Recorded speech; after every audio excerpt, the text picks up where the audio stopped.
It's I think the 28th of August, 2020.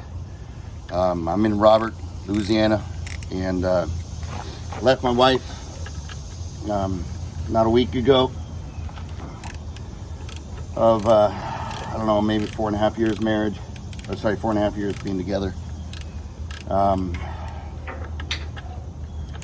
Due to dysfunction, mental health issues, and I'm going to start just keeping a diary of what I'm working through, and in hopes that it'll help my recovery and hold me accountable to healing and doing the fucking work. This is my second divorce. It was on the 24th actually of August, and interestingly enough, my first wedding was on the 25th of my first marriage. So it's two marriages, and they started and ended pretty much on the same fucking day. It's like this perfect signal of a cycle. And I'm a very emotional person.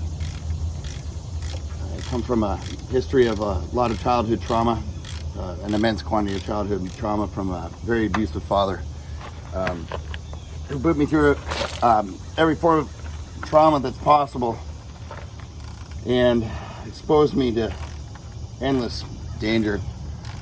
They used to call it shell shock, and I've been diagnosed now with complex post-traumatic stress disorder. And how that impacts one's life is profound. It's insidious, and it really fucking needs to be addressed inside of people if they don't do their fucking work. And it makes me sad at how few resources there are being down in the South here, and seeing the infrastructure and lack of it, and how many people have been marginalized, and the fucking struggle that's related. I'm not alone, you know, man. People fucking hurt. We all hurt.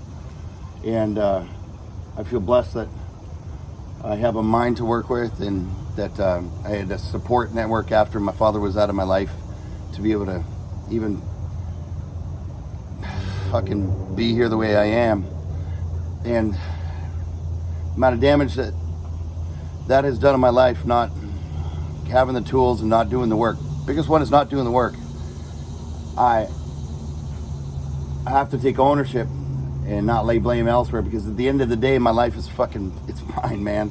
I did this to me, and everything that's sucking in my life is profound. We just went through what was it? There was four tornadoes just over here, 2 hurricanes passing through, losing my wife.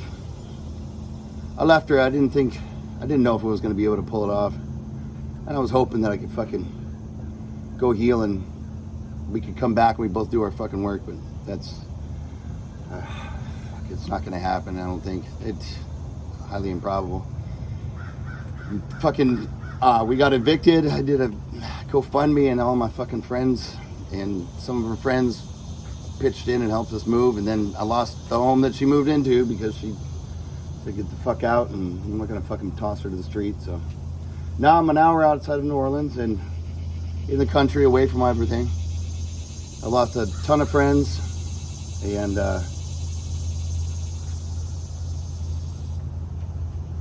I got to take ownership for that too. Anyways, the work that I'm working on right now has to do with a man by the name of Richard Grannon on YouTube. My therapist had turned me on to him, and the guy's really incredible, and he's helping me immensely. He doesn't just talk about narcissism and codependency. He talks about people that have been through trauma and how to recover from it. I'm immensely codependent, I think. That's what my doctor says. Time will reveal if there's other complexities. I think I was diagnosed with a couple other things back in the day.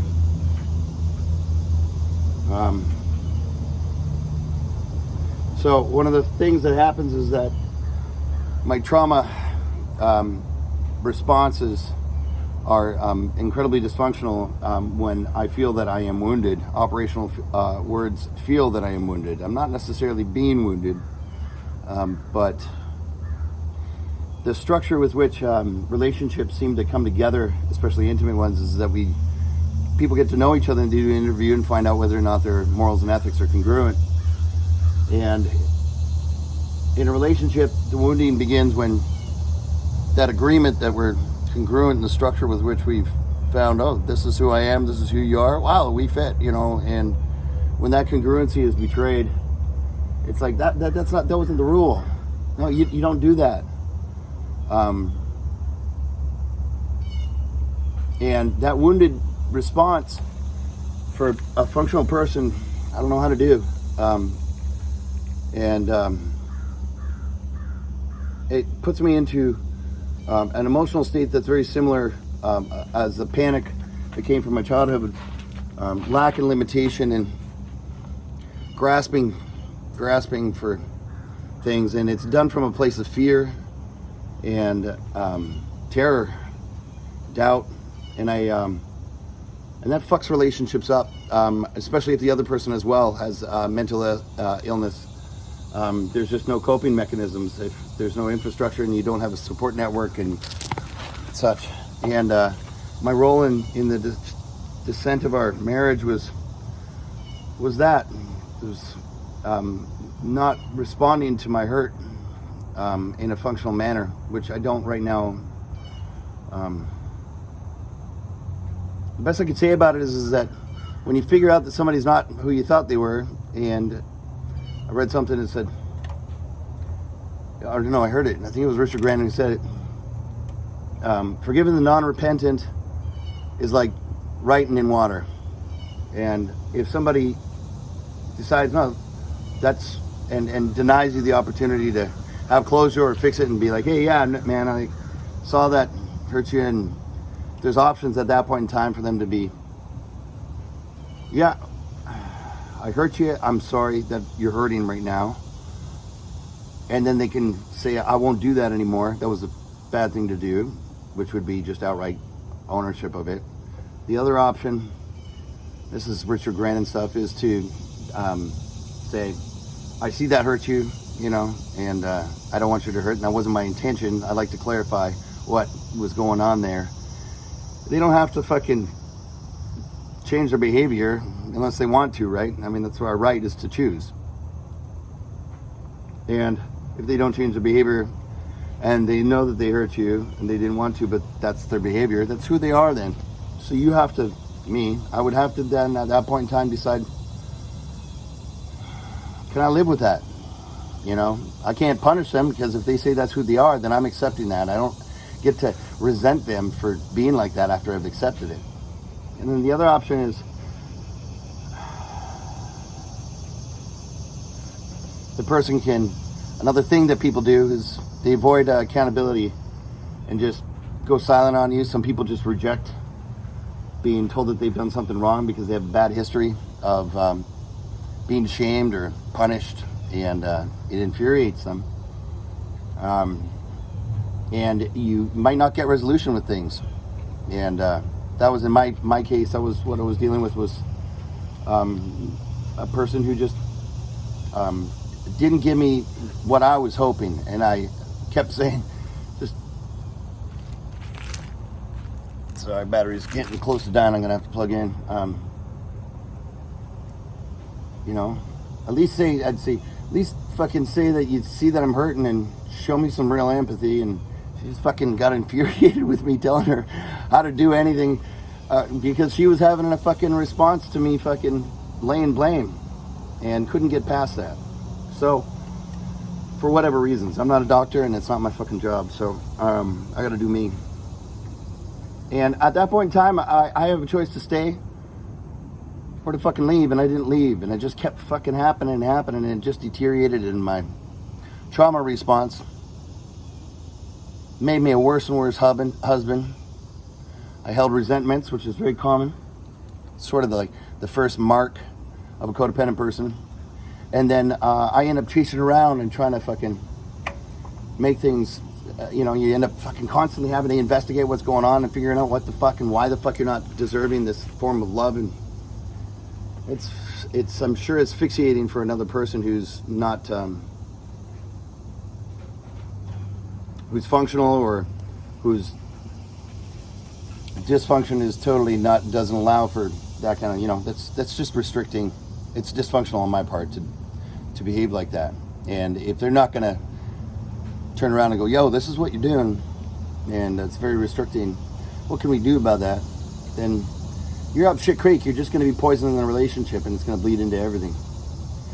And I had so many moments of real love, and I find myself like constantly fucking jamming around inside of my head about all these micro incidences and trying to investigate. It's so fresh right now. And I had a lot of online presence of trying to figure out how to do things and feeling I was going to get injured by her, and still am. Not sure what's going to happen next, but anyways. So, relationships, every relationship in my entire life's being impacted by this. Men in certain ways, women in certain ways. And that neediness and constant hunger for fucking support. That child that's just fucking going, oh my God, I have nothing. And that lack of a childhood. I mean, was there functional experiences? Sure, but that child never turned off, and I still don't turn off. And that hypervigilance makes me unrestful, restless, irritable, discontent. And I have to constantly navigate how to find calm inside of myself and to just center myself. I didn't even learn how to do that just by myself without drugs or alcohol until recently. So I'm gonna say bye for now, and we'll try this again when I'm inspired to again. Thanks for being here and watching. My name's Achilles.